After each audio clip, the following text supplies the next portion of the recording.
Nah, ketika gue jalan masukkan areal itu, persis ketika gue ngelewatin sisi kuburan itu, gue lalu ngeliat siapa yang jamin nanti ketika lu meninggal, lu nggak jadi setan. Gendong anak bayi sambil nembang lagu Jawa.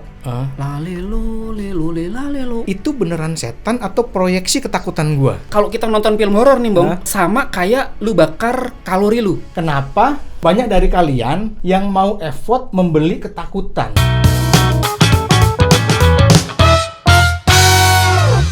Guys, hari ini Ruang Jernih akan membahas soal penetapan Irjen FS sebagai tersangka. Jangan Kenapa? itu, nggak asik Loh, kan kita harus hadir. Aduh, ya kan? lu kalau soal Sambo udah baca kompas.com aja udah komplit lah di sana. Gitu. Ki, jangan Sambo, apa yang asik ya? Ide yang lain apa? Setan. Setan. Iya, Setan. Setan. Kita bahas setan lagi. Horor. Nah, ini menarik nih setan ya. Guys, gue yakin banyak dari kalian takut sama setan. Tapi pertanyaan gue gini, kenapa lu semua, nggak lu semua ya, banyak dari kalian yang mau effort membeli ketakutan? Betul. Orang beli tiket untuk nonton film film horor, horor. ngeluarin Iya. duit, Betul. ditakut-takutin, malah seneng. Nah, Kenapa tuh? Padahal kan menurut gue ruginya dua kali kan. Betul. Lu udah ngeluarin duit, Suruh lu bayar, ditakut-takutin, suruh ya kan, bayar, heeh. lu ditakut-takutin. Takut-takutin. Lu seneng gitu. Iya, Itu iya. kenapa tuh? Iya. Nah, mungkin guys bisa tulis di kolom komentar ya, sambil kita ngobrol-ngobrol. Kalian pada tulis, kenapa sih kok kalian seneng banget nonton film horor? Kayak Mbong tadi bilang, udah suruh bayar, ditakut-takutin pula. Seneng. Iya kan? Tapi menarik loh, Bang. Kalau ngelihat data yang film horor sempat ramai kemarin tuh, yang KKN Desa Penari, Ya. itu udah sampai Tembus sejak 7 ditayangin nembus 7 juta. Itu jadi film dengan penonton terbanyak di Indonesia sepanjang sejarah. Betul. Oke.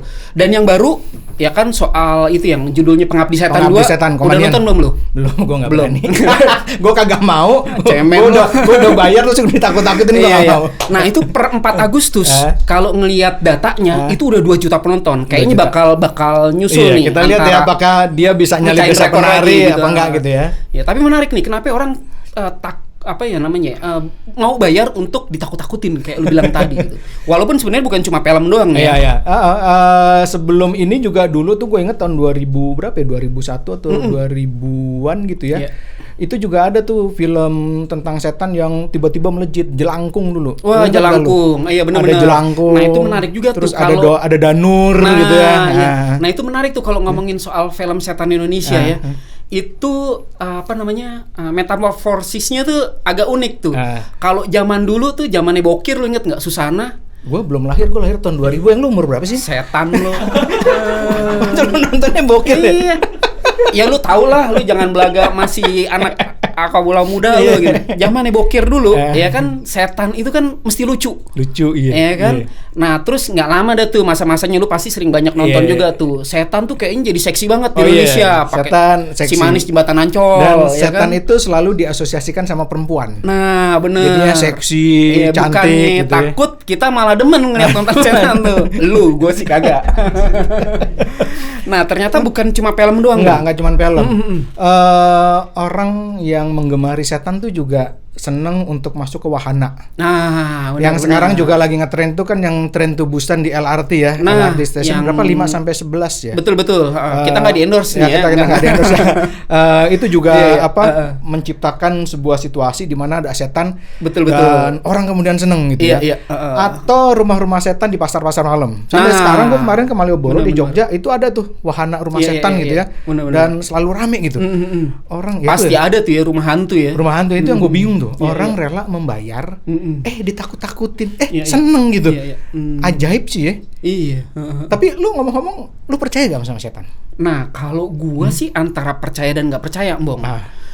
Percayanya karena gua orang Jawa. Jadi kalau di budaya gua ada tuh. Bangsanya kayak kuntilanak, genderuwo tuh dari kecil tuh ada tuh cerita-cerita kayak gitu.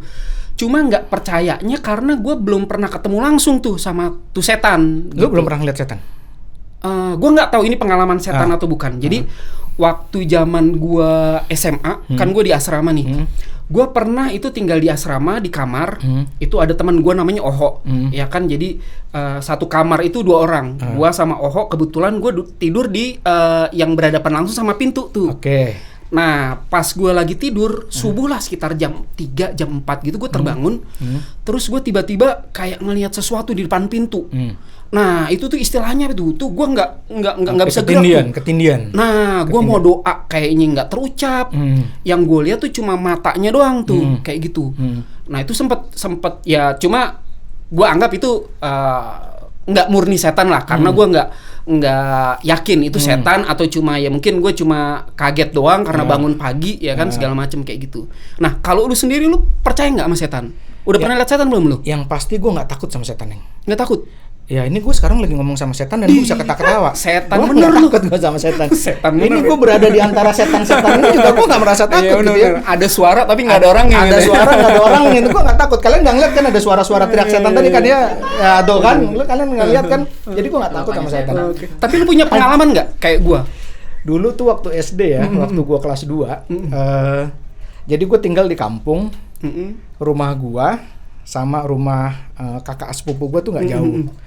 Jadi kalau gue mau ke rumah dia, itu gue harus ngelewatin areal material gitu.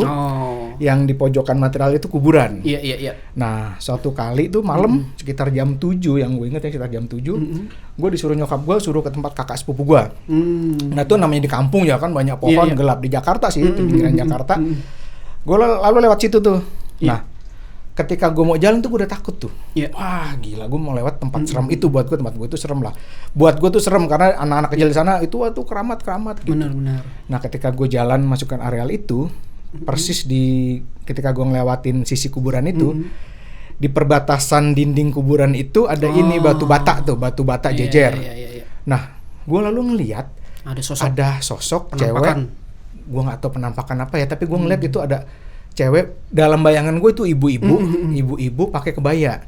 Gila. Bajunya putih kebaya gitu. Apa sih yang renda-renda tuh kan lo? Iya. Tapi di bawahnya tuh dia batik. Dia batik, rambutnya panjang, lalu dia duduk sambil sedakepan gini, senderan ke batu bata itu tuh. Ih, serem. Nah, gue ngeliat itu gue lari. Setan gitu. Rame tuh orang-orang tangga gue pada keluar, ada apa ya. Lalu mereka kesana, nggak ada apa-apa gitu. Dan gue sangat meyakini bahwa gue ngeliat setan. Tapi terus begitu gue gede gue mikir, itu kan tempat gelap ya. Kok bisa lihat gitu ya? Kok dalam bayangan gue seterang itu ya? Gue sampai bisa ngelihat bahwa itu berenda. Gue bisa ngelihat itu batik ya. Gue sampai sekarang masih inget tuh bayangannya, batiknya itu coraknya batik-batik yang hitam coklat gitu tuh, yang hitam coklat gitu ya. Nah sekarang gue mikir, itu beneran setan atau proyeksi ketakutan gue? Karena kan tempat itu gelap ya. Tapi kok gue ngerasa bisa seterang itu ngelihat sosok itu gitu. Nah, gue nggak tahu tuh apakah gue sedang berhalusinasi waktu itu atau setan beneran gitu. Tapi menarik loh, Bang. Nih lu baru cerita ke gue soal yang setan pakai kebaya. Gue jadi keinget juga, masih waktu gue SMA dulu, gue juga pernah ikut pencaksilat kan. Pencaksilat ketika mau naik tingkat itu gue punya pengalaman yang sama. Oke, lu ngeliat gitu orang kebaya gitu. Nah, iya. Jadi ketika jurit malam kan dilepas tuh satu-satu dari pos 1 ke pos berikutnya. Nah, di antara jarak pos itu gue pernah penampakan yang sama kayak lu. Padahal kita nggak pernah janjian kayak ini, tapi sosoknya sama. Seorang ibu pakai kebaya. Kebaya terus, bayang warnanya apa gitu? Nggak jelas sih. Tapi pastinya yaitu pakai kebaya yang model lurik-lurik. Terus bawahnya juga pakai kayak selendang gitu. Cuma bedanya kalau gua sambil gendong anak bayi. Gendong anak bayi, terus abis itu sambil nembang lagu Jawa. Lalelo, lelo, lalelo. Wah, gitu gua masih inget lagunya gitu, lalelo. Masih inget. Sampai sekarang tuh gua masih inget banget. Dari situ gua langsung lari ketemu sama kakak pembina gua. Nah, terus dari situ tiba-tiba gue ngomong deh tuh cerita di Uber sama waktu itu sama Joni sama Primo, dicek nggak ketemu kayak gitu. Tapi kok bisa ada imajinasi yang sama ya? Dan lucu juga ya, di setiap tradisi suku bangsa gitu, setan muncul dalam bentuk apa ya? Dalam bentuk kebudayaannya gitu. Maksud gue gini, Gue juga besar dalam tradisi Jawa. Gue tinggal di Jakarta, orang Betawi, mungkin kebaya dan segala macamnya kan juga jadi pakaian itu ya, pakaian adat itu ya. Iya. Lalu setan muncul dalam representasi fashion kebudayaan setempat gitu. Oh, ngikutin fashion ya gitu. Iya, lalu di mana namanya di Cina. Cina. Setan itu kan bener-bener lompat-lompat ya. Lompat-lompat identik juga dengan pakaian Cinanya gitu kan. Betul. Lompat-lompat. Kalau di Eropa, kalau film-film yang kita lihat kayak Falak gitu ya, setan suka bentuknya juga Model kayak suster. suster. Ya, benar. Mungkin karena kehidupan biarawati atau kehidupan religius itu mempengaruhi juga gitu ya. setannya. Dan kalau di mana di Bali itu bentuknya lain lagi tuh. Layak ya. Nah, leak tuh yang kepala dia yang terbang gitu. Terbang gitu. Benar-benar. Dan kalau kita denger kan banyak banget di Thailand film-film setan juga banyak kan film-film setan. Benar. Jadi kalau gue pikir ya, kita ngelihat ada banyak cerita tentang setan, mungkin karena masyarakat setempat juga punya pengalaman yang sama ya tentang setan gitu. Iya. Di setiap tempat punya pengalamannya dan barangkali itu nunjukin bahwa ada kali ya setan itu gitu. Iya. Mungkin ya perlu ada pendekatan yang saintifik atau empiris ya. Ini yang gue Tentang setan. yang bikin gue penasaran kita itu selalu mendekati dunia persetanan dalam perspektif psikologis ketakutan. Serem gitu ya. Setan itu Horor. horor Yes. gitu. Gue tuh penasaran kenapa kita nggak mencoba mendekati setan dalam perspektif apa ya, ilmiah gitu. Iya. Maksud gue gini, Benar-benar. itu kan ada di banyak tempat cerita itu. Iya. Lalu representasinya kan juga beda-beda ya. Iya. Dan bolehlah kita bilang sebenarnya ini komunitas kehidupan yang kita nggak tahu. Iya. Kayak dulu misalkan orang Barat datang ke Indonesia, Benar. lalu ada Clifford Gates, ngelihat dia orang ngerti Jawa, soal ya kan dia ngeliat orang Jawa. strukturnya ada abangan. Nah, terus dia melakukan penelitian penelitian sosiologis tentang orang Jawa dan dia membagi kategori Iya. orang Jawa itu santri, abangan, priayi gitu betul, kan. betul. Dan dulu di zaman imperialisme itu kan ada banyak ilmuwan-ilmuwan datang ke sebuah tempat, Iya. dia mempelajari tuh struktur sosial masyarakatnya. Iya. Dan itu digunakan oleh kaum imperialis itu untuk bagaimana caranya menyiasati melakukan penjajahan gitu ya. Oh, iya. Orang-orang apa namanya yang di Amerika apa Indian ya? Indian. Suku Indian itu kan juga dipelajari mereka Iya. bagaimana dan kemudian itu digunakan untuk menaklukkan mereka gitu ya. benar-benar. Tapi lepas dari itu soal penaklukan, gue hanya berpikir bukankah setan itu juga sebuah komunitas kehidupan Iya. yang juga asing buat kita? Kenapa nggak ada dorongan untuk melakukan penelitian gitu loh? Karena gue berpikir bisa jadi dunia setan tuh dunia masa depan kita yang siapa yang jamin nanti ketika lu meninggal lu nggak jadi setan? Iya, jangan tahu lu meninggal kan belum nggak jamin lu jadi setan apa enggak gitu kan? Kita dengar cerita juga kan, ya kita dengar cerita ada orang yang meninggal lalu gue ngeliat tuh ada setannya gitu kan. Nah bisa jadi kita nanti begitu juga gitu.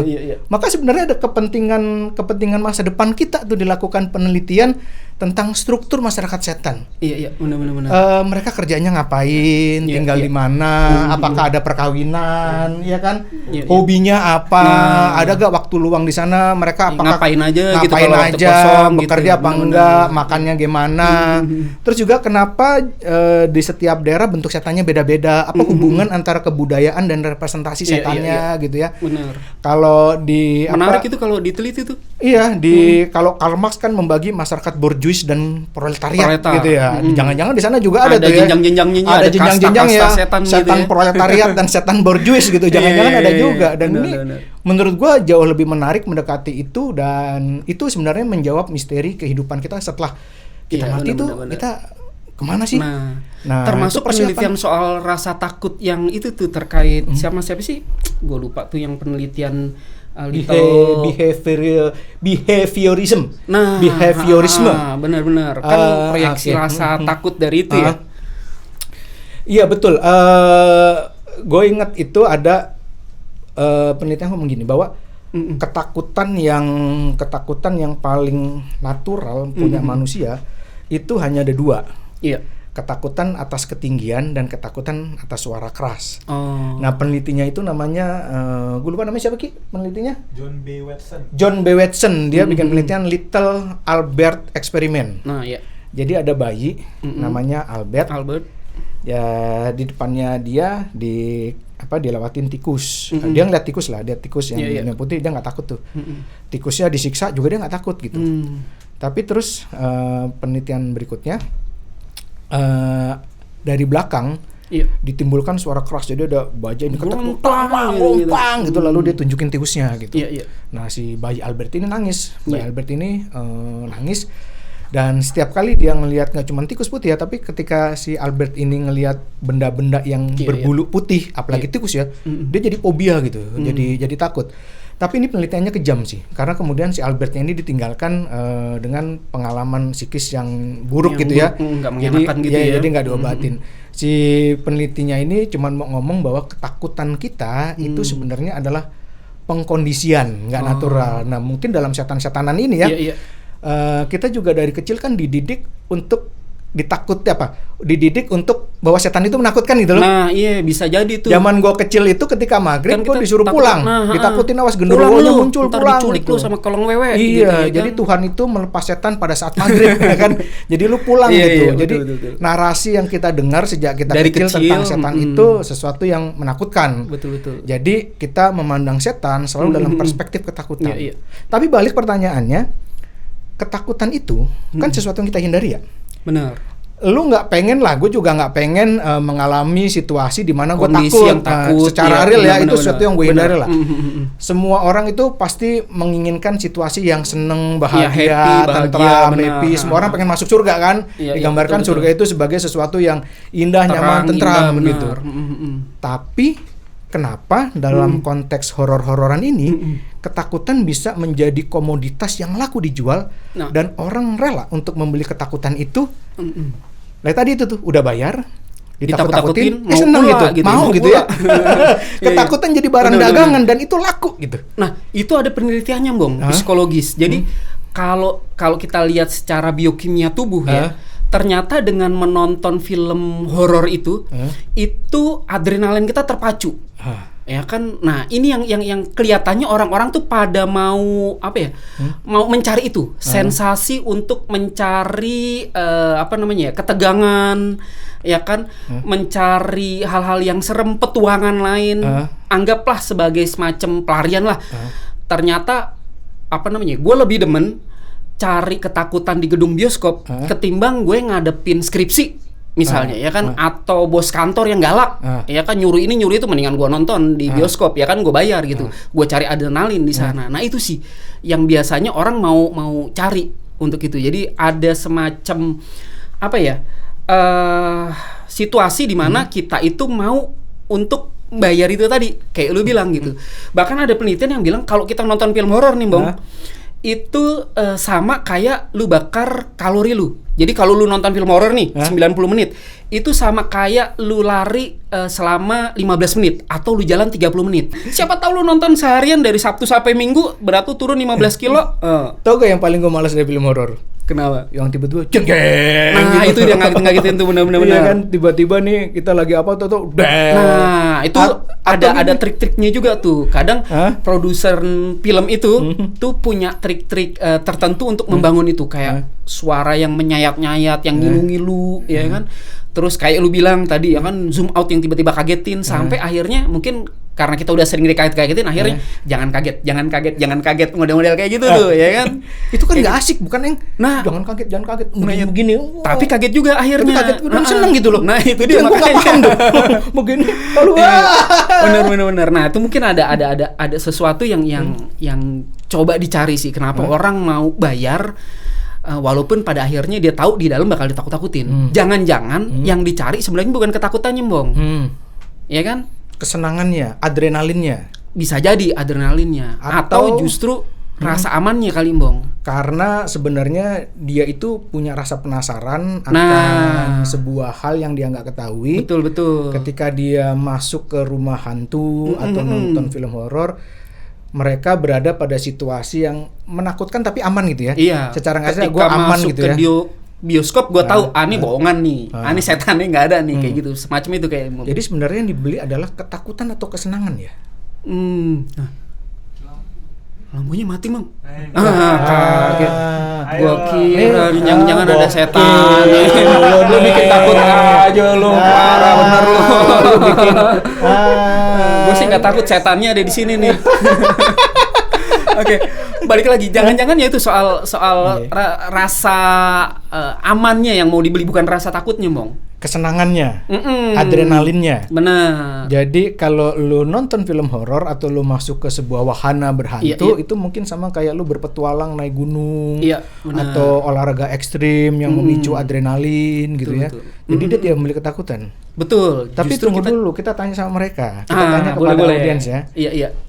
Kalian itu termasuk orang yang mau membayar untuk ketakutan itu, Untuk pengalaman rasa takut. bener. Nah, yang Atau kalian beli justru- itu rasa takut atau kesenangan? Betul. Atau juga kasih alasan, kalian bisa tulis di kolom kolom komentar. komen ya. Kenapa kalian mau membeli ketakutan, atau tadi yang bilang katanya bukan ketakutan tapi kesenangan gitu Kesenangan, ya? Apa yang membuat kalian rela membayar untuk ditakut-takuti? Iya, betul. Silahkan tulis di kolom komentar ya guys ya. Kita nunggu jawaban kalian. Sambil jangan lupa untuk selalu pantau biar nggak ribet. Langsung aja subscribe YouTube-nya kompas.com ya guys ya. Oke, mungkin itu Bang. Pesan gue sih lu hati-hati pulang, takutnya ntar ketemu setan di Enggak, jalan. gua nggak takut karena sekarang gua lagi ngobrol sama setan, jadi gua nggak punya pengalaman takut sama setan. Setan lu dasar. Oke, Yuk, bye. Tulis kolom komentar ya.